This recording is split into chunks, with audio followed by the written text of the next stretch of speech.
नमस्कार, मैं हूं अमित और आप देख रहे हैं अराइजिंग भारतवर्ष। प्रधानमंत्री इंदिरा गांधी ने अपने मंत्रिमंडल की आपात बैठक बुलाई। मीटिंग में हाजिर लोग थे वित्त मंत्री यशवंत चौहान, रक्षा मंत्री बाबू जगजीवन राम, कृषि मंत्री फखरुद्दीन अली अहमद, विदेश मंत्री सरदार स्वर्ण सिंह और इन नेताओं से अलग एक खास आदमी भी था। कौन था? तो सेनाध्यक्ष जनरल सैम मानेकशॉ। अप्रैल 29, 1971 का दिन था। क्या कर रहे हो सैम? क्या कर रहे हो सैम? इंदिरा गांधी ने पश्चिम बंगाल के तत्कालीन मुख्यमंत्री की एक रिपोर्ट जनरल की तरफ फेंकते हुए सवालिया लहजे में कहा। इसमें पूर्वी पाकिस्तान के शरणार्थियों की बढ़ती समस्या पर गहरी चिंता जताई गई थी और तभी सैम ने कहा, इसमें मैं क्या कर सकता हूं? इंदिरा गांधी ने बिना समय गवाए प्रतिक्रिया दी। कहा, I want you to march in east Pakistan. General ने बड़े इत्मीनान से जवाब दिया, इसका मतलब तो जंग है मैडम। प्रधानमंत्री भी बड़े जोश से प्रधानमंत्री जी ने कहा, जो भी है मुझे इस समस्या का तुरंत हल चाहिए। मानेकशॉ मुस्कुराए और कहा, आपने बाइबल पढ़ी है? जनरल के इस सवाल पर सरदार स्वर्ण सिंह हत्थे से उखड़ गए और बोले, इसका बाइबल से क्या मतलब है जनरल? फिर मानेकशॉ ने जवाब दिया। उन्होंने कहा, पहले अंधेरा था, ईश्वर ने कहा कि उन्हें रोशनी चाहिए और रोशनी हो गई। लेकिन यह सब बाइबल के जितना आसान नहीं है कि आप कहें मुझे जंग चाहिए और जंग हो जाए।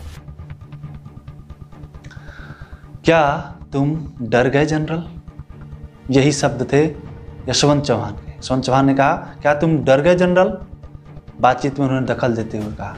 मानेकशॉ ने कहा, मैं एक फौजी हूं, बात यहां पे डरने की नहीं, समझदारी की है, फौज की तैयारी की है।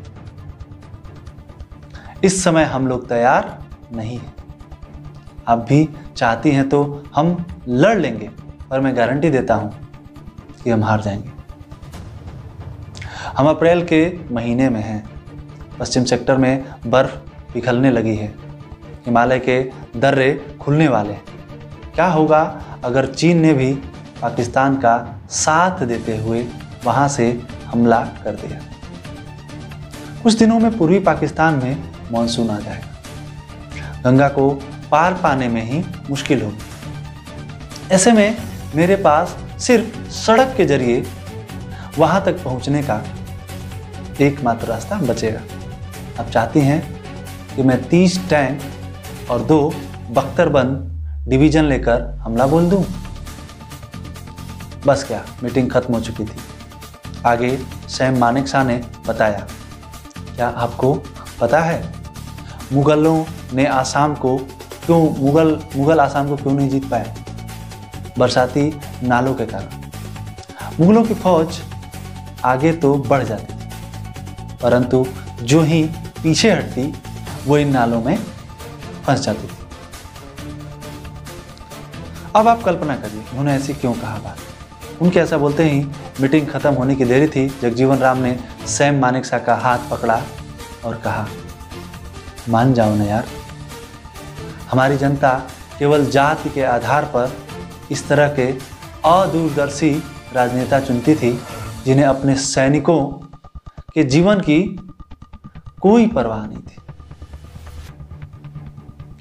विचार करिए, यह भारत का सौभाग्य था कि सैम मानेकशॉ ने उसका हाथ दूर कर दिया। फिर क्या हुआ? जी, पाकिस्तान के 93,000 सैनिक बंदी थे। इंदिरा गांधी ने शिमला समझौता किया। आगे कहानी क्या है? उसमें पाकिस्तान के कब्जे वाले कश्मीर पर कोई बात नहीं की। यहाँ पे उनसे गलती हो गई। भारत के उन सैनिकों पर कोई बात नहीं की जो पाकिस्तान की कैद में थे। भविष्य में पाकिस्तान पर कोई अंकुश लगाने की तैयारी नहीं की। पाकिस्तान के साथ सीमा विवाद हल नहीं किया। परिणाम क्या हुआ उसका? तो उसका परिणाम ये हुआ कि पिछले 30 साल में हम आतंकवाद में 1 लाख जान लुटा चुके हैं, जिनमें सैनिक और असैनिक दोनों हैं। एक सेनाधिकारी ने कहा था, जो युद्ध सेना ने मैदान में जीता, वह युद्ध नेता ने मेज पर हरा दिया। कल्पना करिए। जी हाँ, सैम मानेकशॉ के लिए सबसे गर्व की बात यह नहीं थी कि भारत ने उनके नेतृत्व में पाकिस्तान पर जीत दर्ज की। उनके लिए सबसे बड़ा क्षण तब था जब युद्धबंदी बनाए गए पाकिस्तानी सैनिकों ने स्वीकार किया था कि उनके साथ भारत में बहुत अच्छा व्यवहार किया गया। इसीलिए विजय दिवस के सच्चे नायक सैनिक हैं, राजनेता नहीं। नमस्कार, वीडियो आपको कैसा लगा आप हमें कमेंट करके बता सकते हैं।